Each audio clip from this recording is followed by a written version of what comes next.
Welcome to the Gay Buddhist Forum, where teachers from all schools of Buddhism offer their perspectives on the Dharma and its application in modern times, especially for LGBTQI audiences. These talks are offered freely to the world and made possible by appreciative listeners. If you would like to support our efforts to share the Dharma with underserved audiences, please visit gaybuddhist.org. There you can donate, find a list of upcoming speakers, or enjoy many hundreds of these recorded talks dating back to 1996.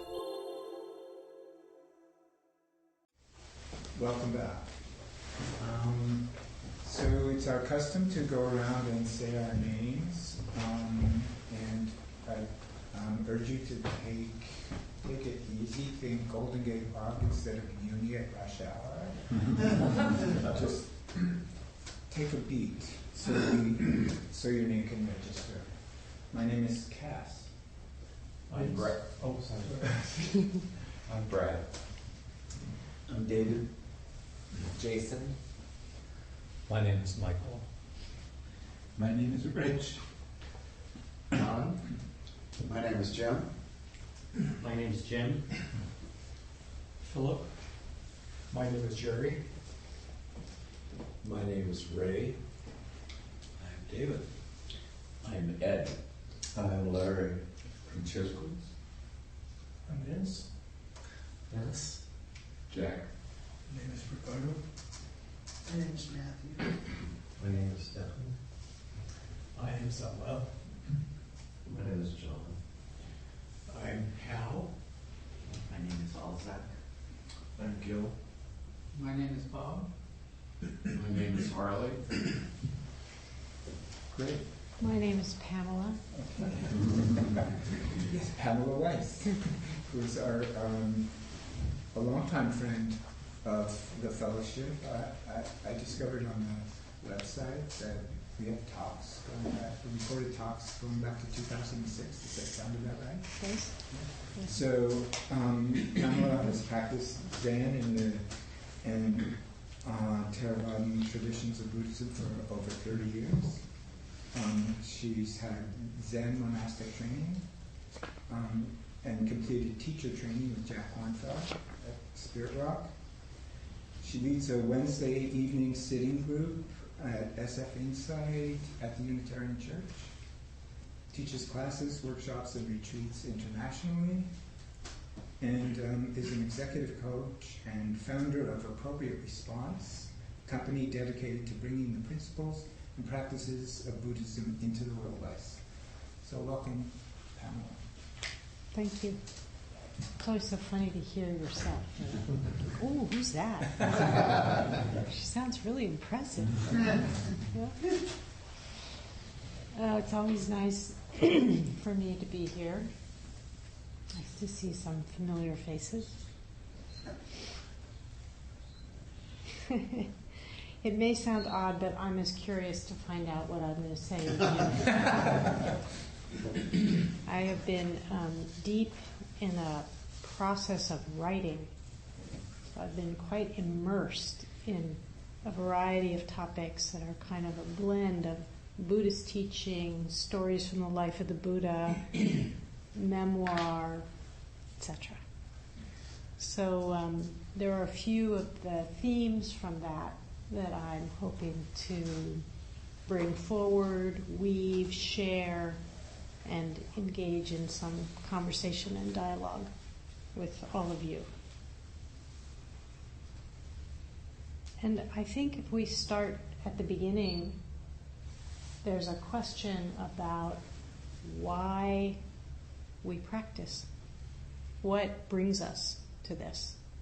And as I share a bit about my own experience and a little bit from the life of the Buddha, just to invite you to really reflect for yourself. What is it that brings you today? What is it that's brought you? What are the technical Buddhist term is, what are the causes and conditions that have come together to have you here this morning? And to have you interested, engaged, to whatever degree it may be true for you in Buddhist teachings, practices, principles.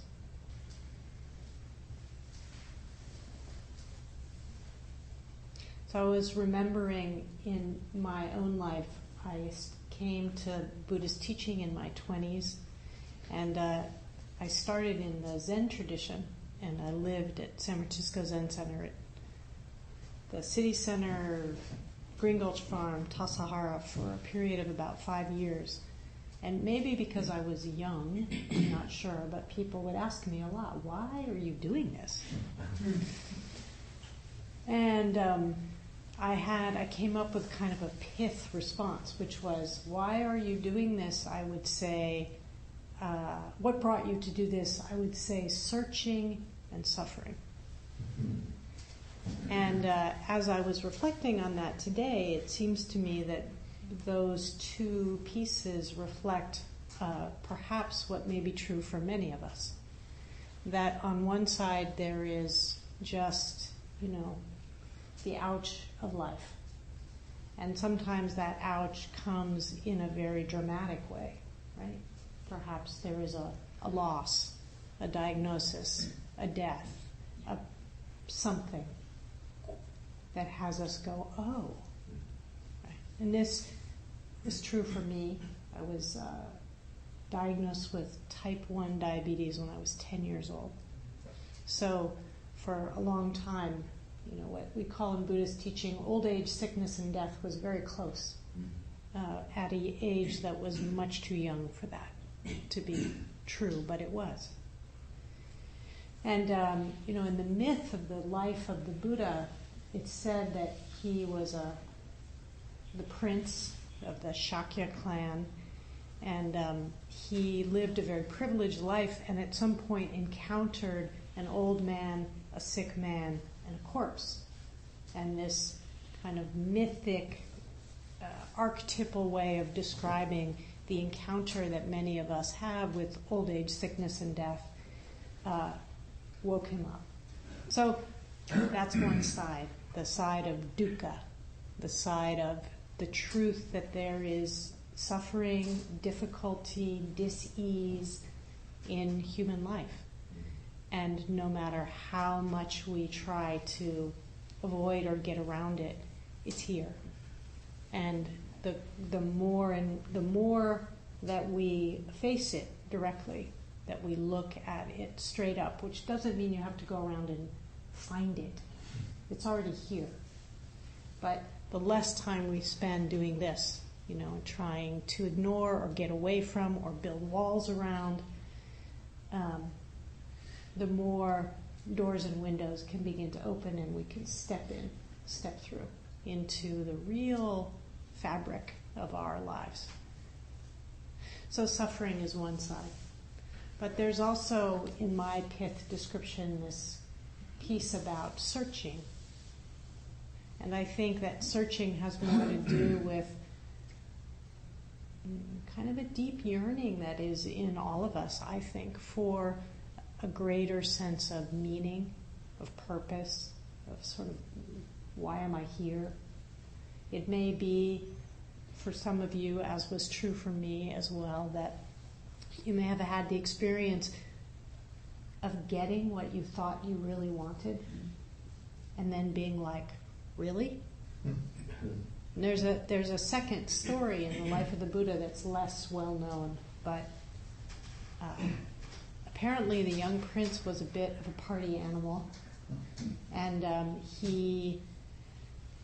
there were these wild parties that would go on in his house, in his palace, and one story goes that he, after a night of drinking and dancing and music and so on, he woke up in the middle of the night and he saw this room full of people who had just hours earlier looked beautiful in their costumes and jewelry and makeup, and he saw them now sort of strewn around the floor, snoring and drooling with their, costumes askew and their, all, and he had an experience of seeing through the veil, if you will, of what's supposed to be happy making. and realizing, it said that there was a seed of what's called in Buddhist teaching nibbida. It's not often talked about because it's not that an encouraging way to invite people in, but that one translation of nibbida is disgust. I think a better translation is something like disenchantment. And probably we've all had, if not many times, at least once, an experience of disenchantment. We get the gold ring and then it drops, it shatters. Remember when I got married, I had the experience, I was pretty young also, and I had the experience some months or maybe even weeks, but soon after being married, of going to a friend and saying in quite a lot of distress, I thought getting married would make me happy. And I really did. I was that naive, right? And fortunately, I didn't believe that so fully that I did what many of us do, which is, there must be something wrong with this one, I'll go get a new one. What I recognized was, no, this is how it is. Right? That the things out there that we reach for don't offer lasting happiness. That's not where it's found. Which turns us toward sort of the second piece of what I want to speak about, which is, we might say, true happiness. So we have these two terms, nibbida, which is a kind of disenchantment, and nibbana, or nirvana, or waking up, enlightenment, awakening. It's a little bit taboo to even talk about it.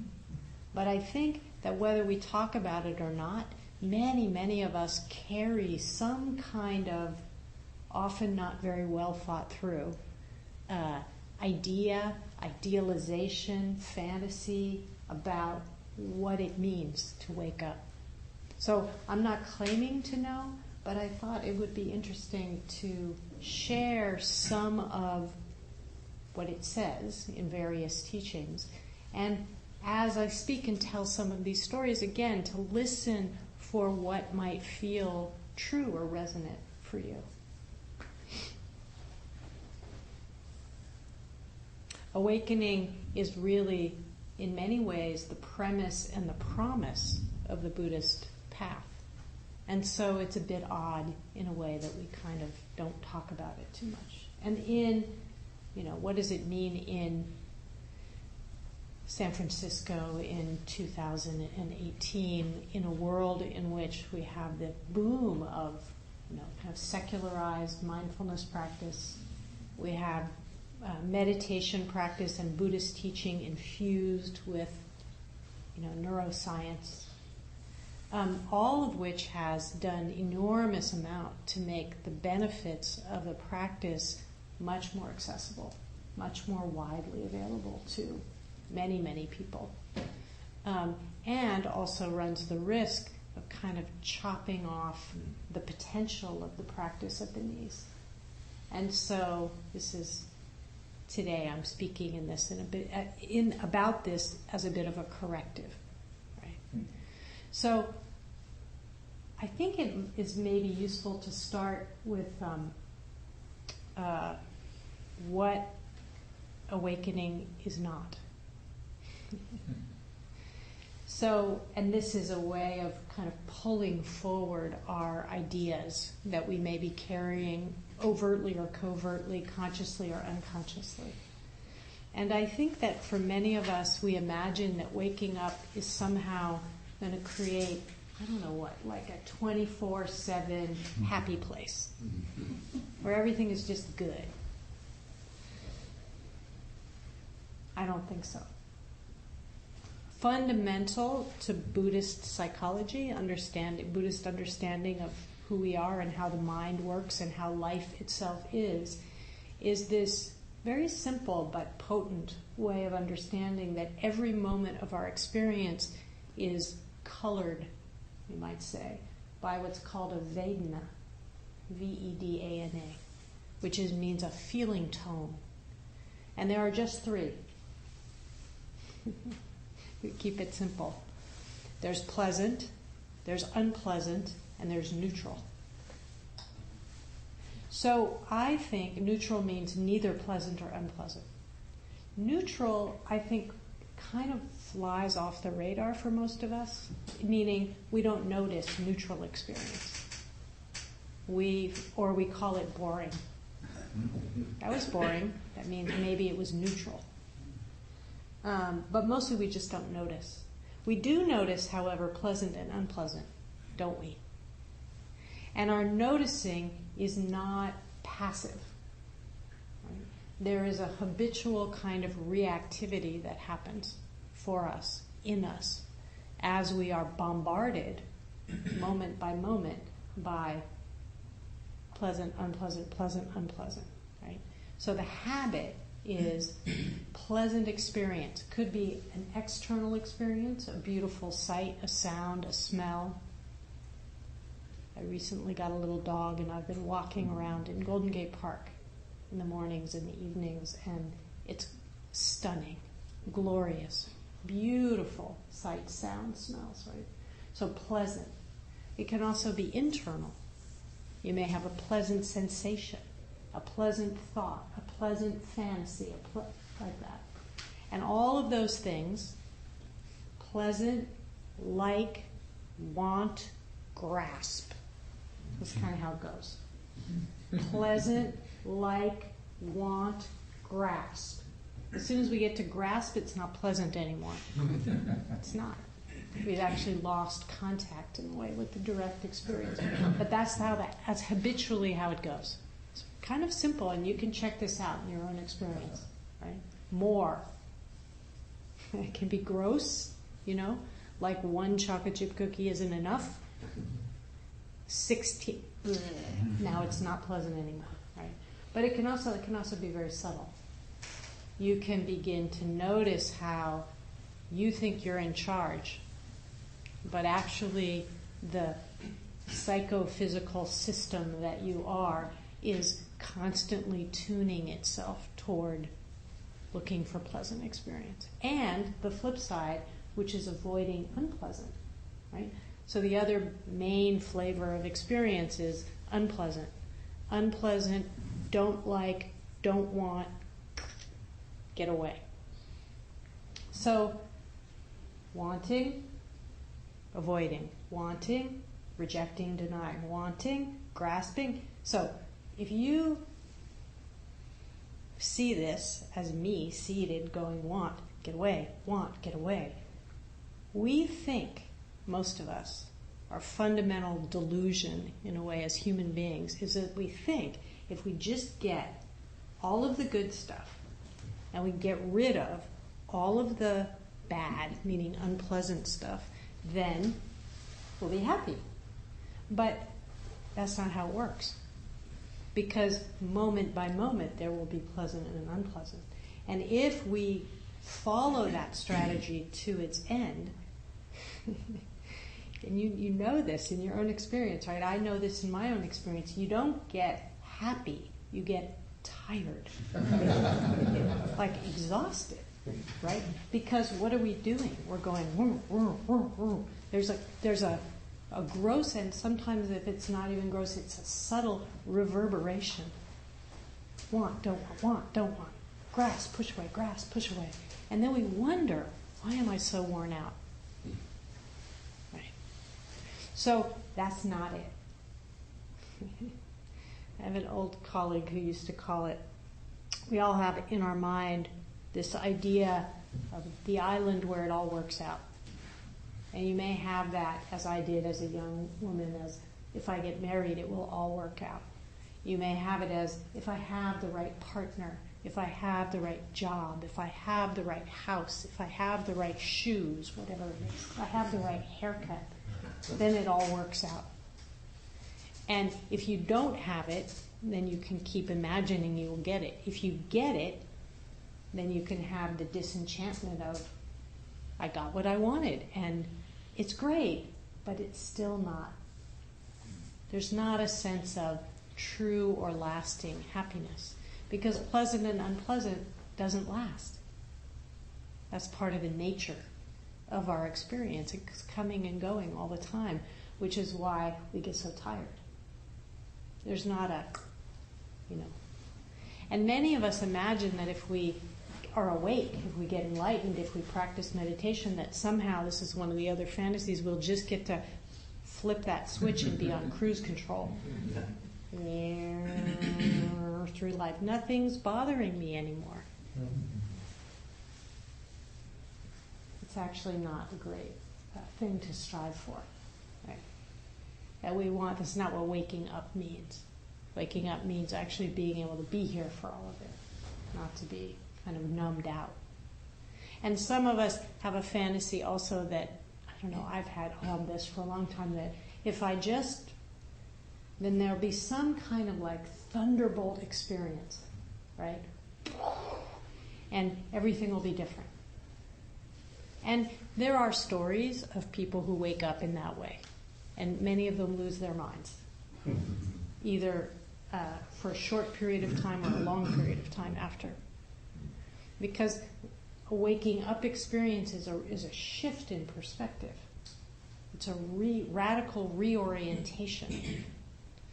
And if that happens in a thunderbolt kind of way, it's actually can be very disorienting and unsettling.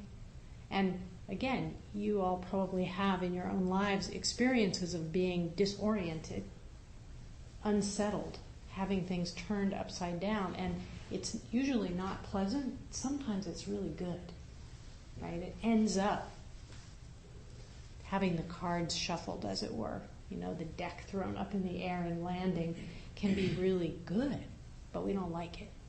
Right? So there is some complexity here with this.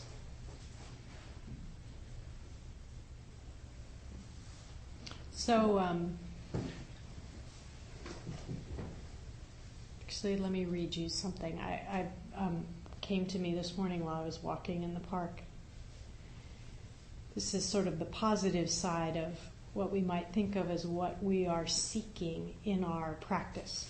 And it's a quote from Annie Dillard, who is one of my favorite voices as a writer. And I'm going to adapt what she says, because she opens it by saying, why do we read if not, and I'm going to change the language to say, why do we practice? You'll get the same idea.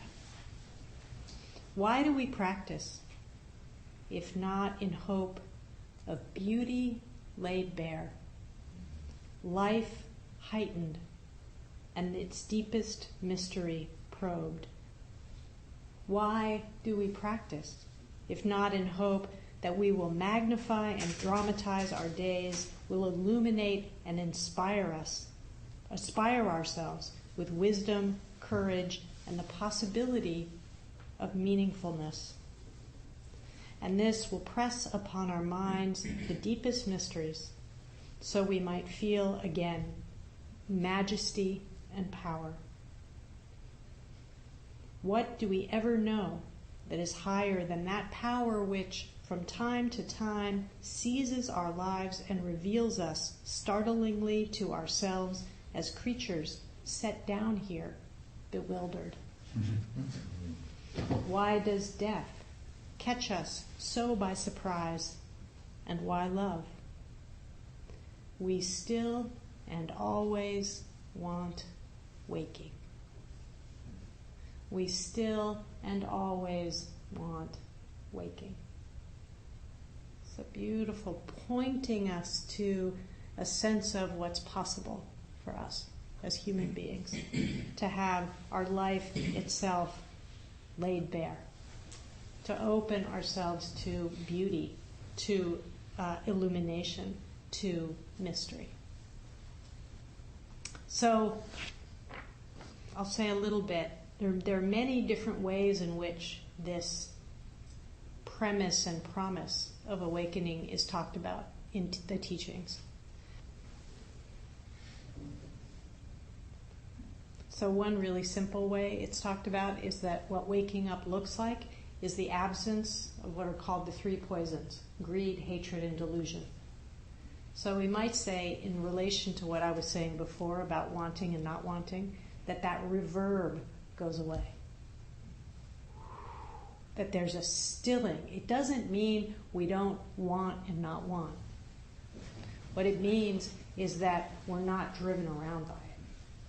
That we can feel the wanting come up. We can feel the not wanting come up. But we don't have to be compelled to act based on that. There's a beautiful old Chinese poem called the Xin Xin Ming. And the translation of it is something like, the mind or heart of great faith. And some of you may know the opening line originally of this poem was translated as, the great way, the path, the practice. The great way is not difficult for those who have no preferences. Wanting and not wanting, those are our preferences, right? But there's a wonderful retranslation that came some years later. So the same guy who translated it the first time took a second pass at it. And the second time he retranslated it to read, the great way is not difficult for those who are not attached to their preferences. In other words, your preferences aren't going to go away. Pleasant and unpleasant experience is not going to go away. The question is, are you caught in it?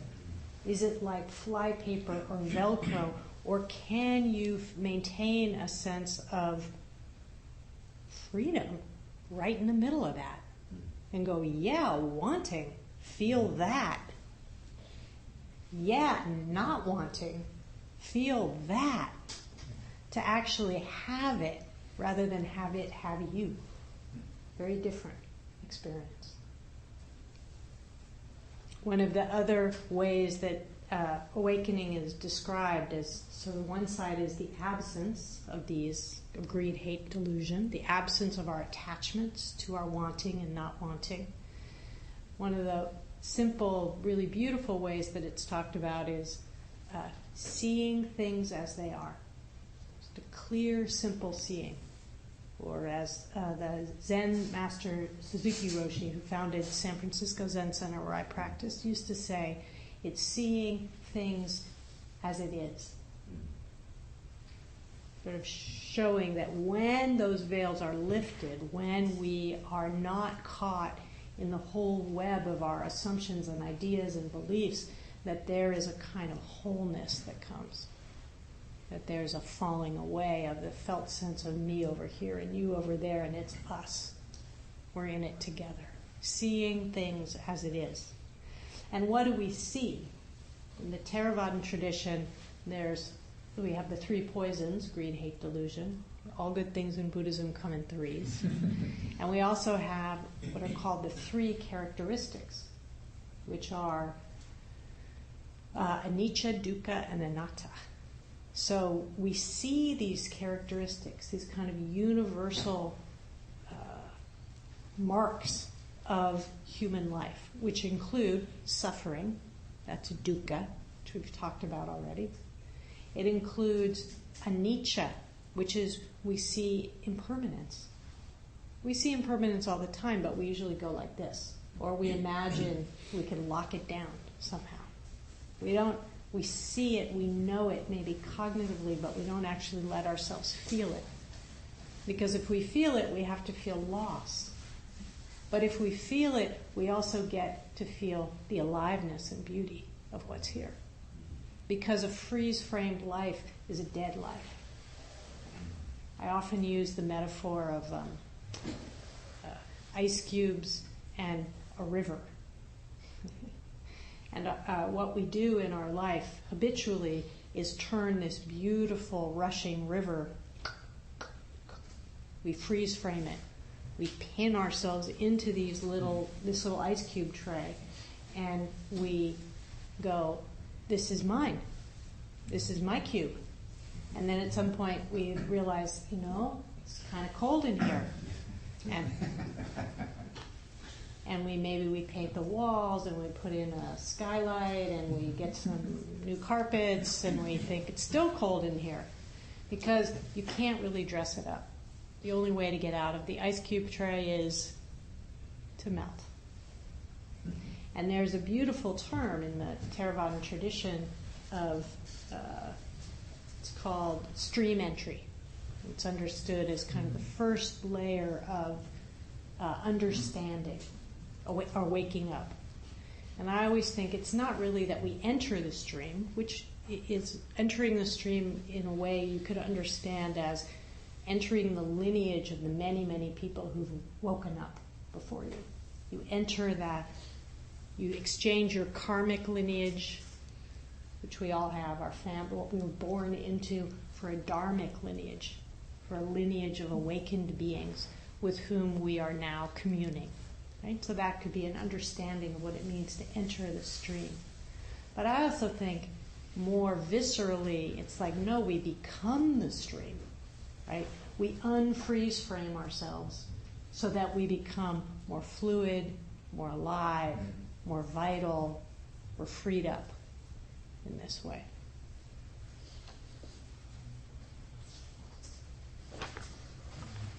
I have many more things to say, but I think there's one.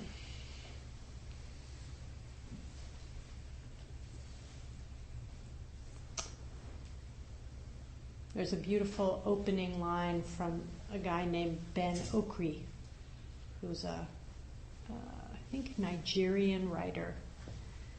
And he wrote a book called The Hungry Road.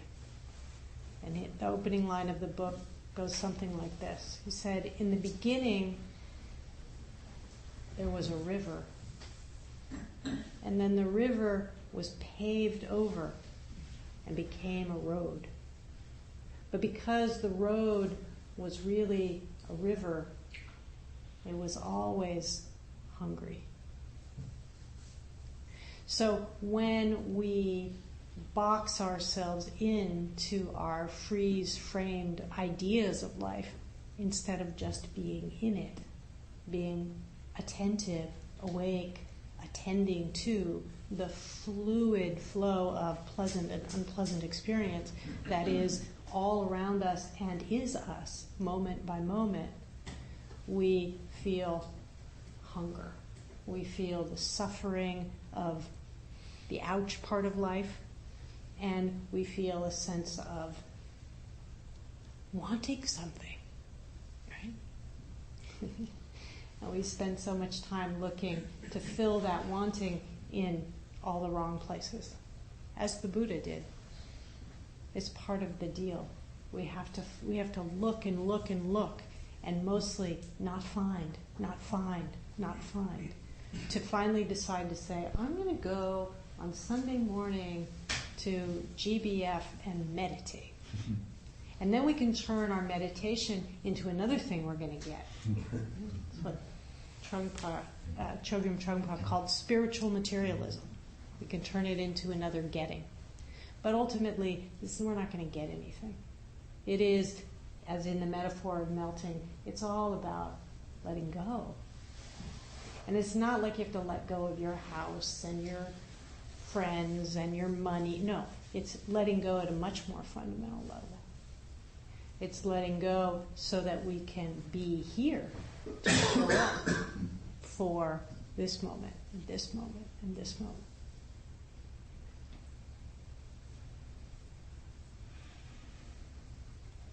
So the impact as we practice is that we are less caught by that kind of fundamental basic reactivity.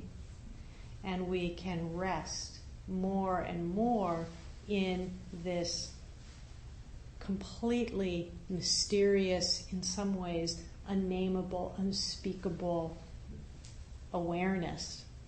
And the beauty of that is who we really are.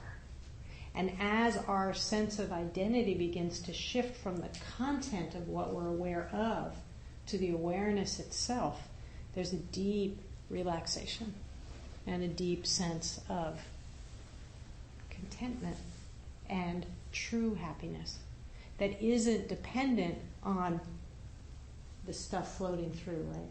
You use the traditional images, the sky is like awareness, and clouds are passing through the sky. So usually we're identified with the clouds. It's like, this cloud is a gray cloud, and I don't like it. And then this cloud is a beautiful fluffy cloud, and I do like it. Right? But little by little we learn to just begin to appreciate the sky. And there's still going to be clouds. There's still going to be rain and fog if you're in San Francisco. But it's okay. It's okay to have experience that you like and don't like, which doesn't mean you're going to be passive. But it means that you have a place to lean back into from which you can begin to respond in a more skillful way, rather than being in this kind of perpetual state of reactivity. And the ultimate upshot of all of this is not it's not weird. It's just a sense of greater wholeness that we don't have to be trying to get and get away from. We can include it all. We can receive all of ourselves, all of each other, and from that place of inclusivity and equanimity and spaciousness, we can also have the strength and the courage to stand up and say no, when standing up and saying no is the appropriate response. So it doesn't mean we just roll over, right? But where we say no from is not just reverb, right? It comes from a deep sense of being grounded in what matters and what we care about.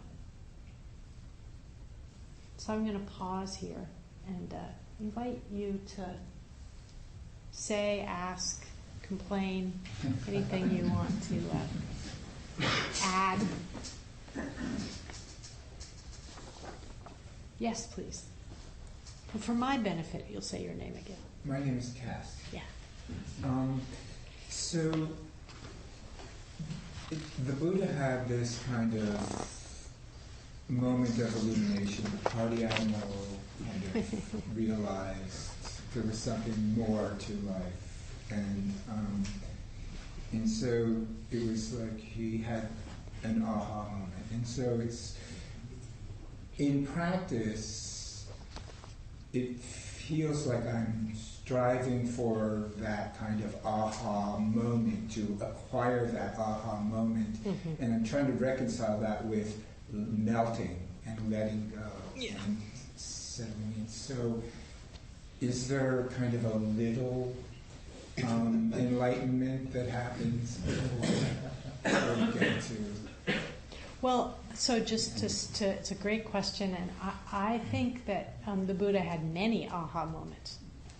He didn't have one. And so, aha.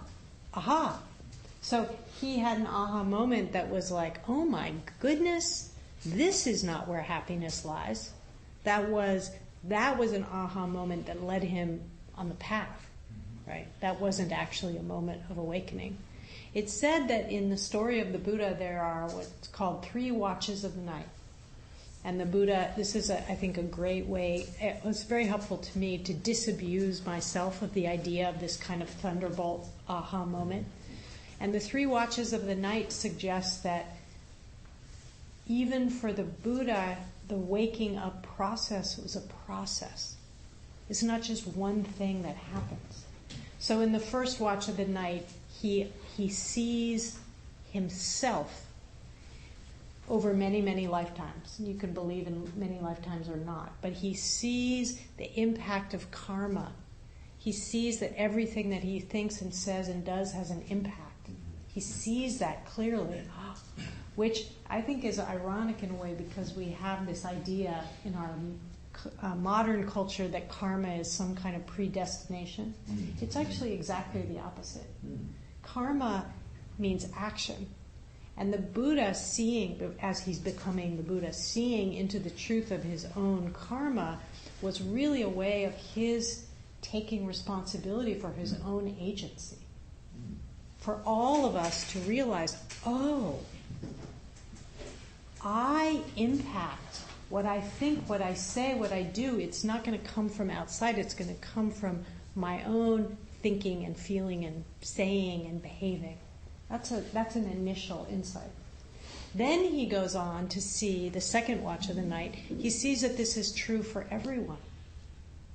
This is a beautiful way of understanding that we may have some initial waking up or insight, and then the second part of the insight for him is really, in a way, the opening of compassion. He begins to feel a sense of, oh, it's not just me having my little awakening, but like, oh, everybody's suffering. Everybody like that. So his heart opens. And the third watch of the night is seeing into what's called dependent origination. So he actually sees how it is that suffering happens, and he begins to see how it is that suffering can unhappen. And the turning point of that wheel of suffering and unsuffering is what I was talking about earlier, which is it hinges on Vedana. It hinges on starting to see how it is that we get impacted by pleasant, unpleasant, and neutral, and then reactively grasp and grab. And if we can start to pay attention there, and not judge ourselves for it, but understand this is how it works, and then see what it's like to want without acting, to see what it's like to not want, like you have a pain in your knee. What is it like, even for 10 seconds, to just hang out with it instead of reflexively trying to get away? It's an example, right? And as we begin to see the truth of that and embody it in our own life, it's not that we become sort of masochistic and want to be in pain, or that we deny ourselves pleasure, but we aren't run around by those in the same way that we were. We find a sense of freedom right in the middle of all of that. So I don't know if that is helpful, but it's quite... I have a teacher who once said, it shouldn't be called awakening, it should be called awakenings. And that's a nice way to hold it. Yeah. Yeah, thanks for the question. Yeah. Hi, Jason. Jason. I find this awakenings idea parallel to what Joseph Campbell says about a life that the call to adventure happens continuously. Yes. And if you actually respond to that, then your life will always be, that's right, awakened or adventurous. Or yeah. Yeah, I mean, I've worked a lot with Joseph Campbell's map of the hero's journey, which I simplified and retitled The Human Journey. And the thing that I like about it is it's a circle, right? As you're saying, you don't have one call and then it's a straight line until you get there. You have a call and then you go around this whole cycle, and then guess what? You go right back and you go around and around. But as someone pointed out to me recently, it's more like a spiral, right? There's a deepening there because we learn stuff as we go. So there's insight, there's maturing, there's freeing up as we go round and round. But if we understand that we're going round and round, then we can let go to a certain extent of that habitual belief we carry so inherently that there's some there. There's no there. But that doesn't mean that waking up doesn't happen, that maturing doesn't happen, that freeing up doesn't happen. It does. It's just not a once and done, which is a good thing. It means you get to keep being alive with the possibility of more and more and more freedom. So you have a little bit, good. There's a little more right around the corner. And when you get around the corner, there's a little more. This should be good news, but because we're so wired, I think, in the flip side of what you're describing, to think there's something to get, then we end up feeling disappointed. It's kind of crazy. When actually we should be delighted that there's possibility to keep waking up, right? To keep feeling more free, right? Like that. And it's good because some of you may have noticed that as we get older, things don't get easier. So what may have felt like a semblance of freedom at a certain age or in a certain body, we might need more of that as things get a little bit more, creaky and cranky, right? Yeah. Thank you. I'm just having another thought about the idea of heroes, and often their stories, yes, they achieve, but then later on, like if we look at Jason, for instance, he got the golden fleece and all that, but then there's Medea and that transpires. So the idea of attachment, I think, comes into are you attached to only that one journey that what made you the hero? Right. That idea, or are you willing to continuously shed for the next journey? That's right. And keep going. Yeah, I think the other piece that's built into the idea of a hero's journey is that it's somehow some kind of solo event. Mm-hmm. And if we look at our own lives and we look at the life of the Buddha and we look at some of the other archetypes, we never do it alone. There's an enormous amount of support that we're receiving all the time. And actually, I think one of the deepest kinds of waking up we can have is to wake up to that. Mm-hmm. To recognize that we aren't some solo, hero soldier marching along trying to get somewhere, that we are always in this web of connectivity. Because that's what we're waking up to. We're waking up to the non-ice cube nature of who we are. Mm-hmm. We're waking up to the being the river. But you're not the only river. Everybody is the river, right? So we're all water. We're all in this together. That's what starts to shift, right? That's the experience of feeling more whole and more connected rather than more isolated, more separate, more locked in. That's what freedom feels like. Yeah. Oh, in the back. I really enjoyed your teaching this morning. Thank you. For some reason, there's a psychoanalyst, Paul McGay, who's the culmination of his work keeps coming back to me. Mm. He said, neurosis is the absence of joy. Mm. And I've noticed in the Dalai Lama's writings the last few years, joy is more and more present. Would you talk about it for a moment? Neurosis is the absence of joy. Yeah, I would say it's something like neurosis is when we're so caught in the mask, if you will, of me. We're so concerned about me. It's miserable. And the joy comes totally counterintuitively, in a sense, to those of us sitting in the middle of the I place. It comes with the letting go. It's the melting. Over and over again, you'll read in all different iterations of people talking about awakening, there's a letting go, there's a surrendering. There's not a getting. It's not about what you get. It's about what is released, and it's in that release, in that opening, in that unfreezing, that's joy.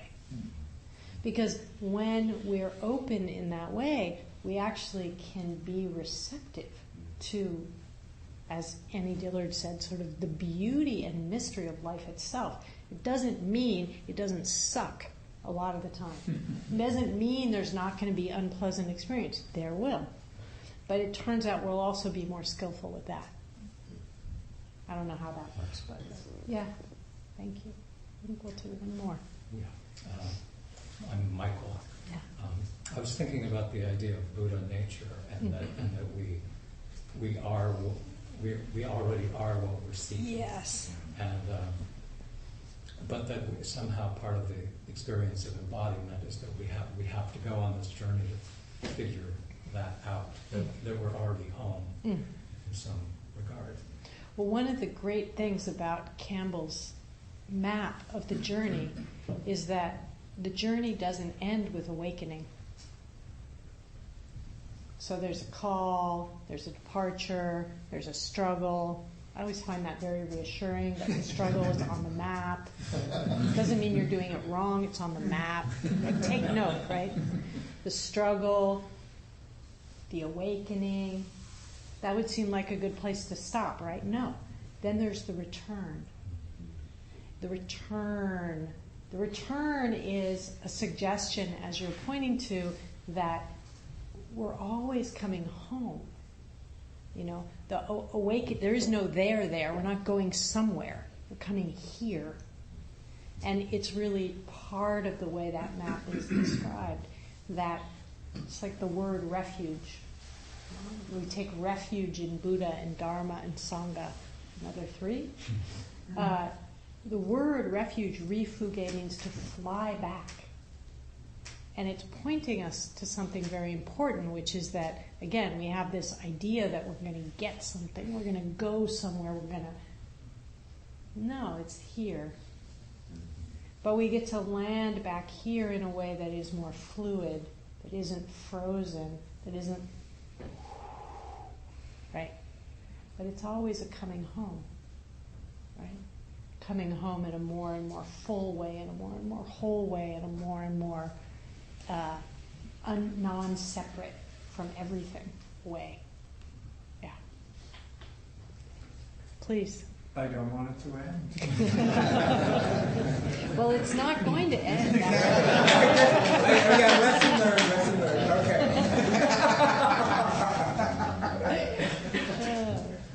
Okay. Okay, so, Pamela has a weekly sitting group at Unitarian Church, right? Wednesday nights, 7 till 9. Come anytime. And a website, appropriateresponse.com. Yep. And so, do we have a host today? Yes, I'm your host today. There are refreshments out there. There's hot water for tea. When you're finished with your cup, just put it in the dishwasher. At 12:30, people gather at the front door to go to lunch. Anyone's welcome.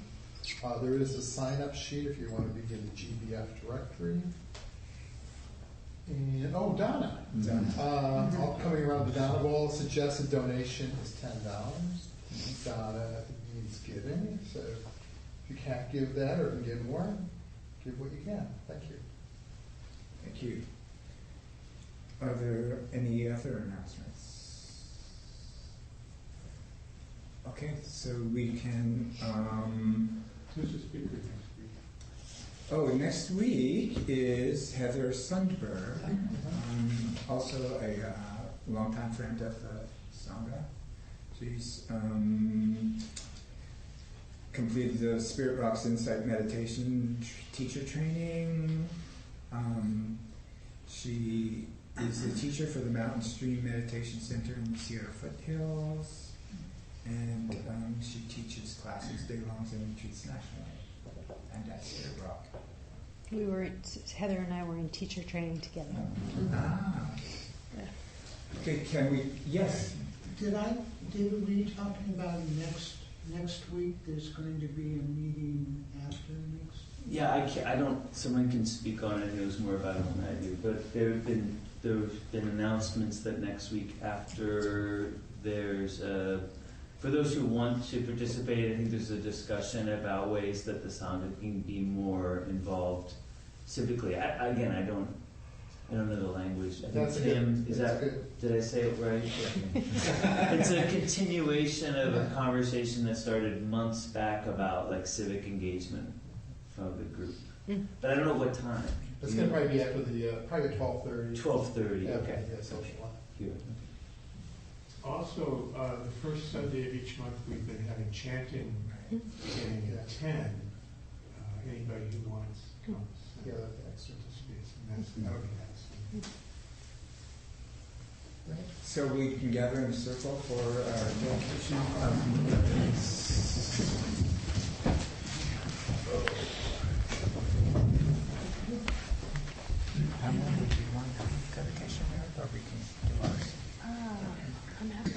something. Okay.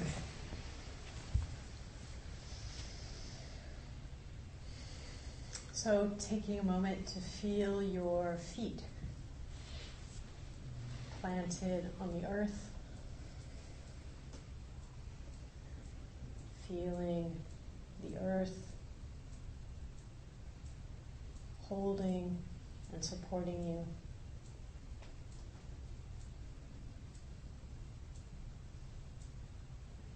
And as we bring our morning of practice together, in words and in silence, to a close, we open our hearts and open our hands and generously offer any of the goodness, any insight, any benefit that may have come from our gathering together and sharing in the Dharma. We offer it out to all beings in all directions. By the power and truth of our practice together, may all beings everywhere be free from suffering. May all beings awaken and be free.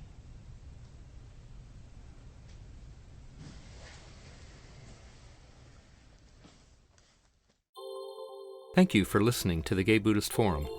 If you would like to hear several new talks per month and be notified of upcoming speakers so you can participate live, please subscribe to this podcast, like us on Facebook, and join our mailing list by visiting gaybuddhist.org.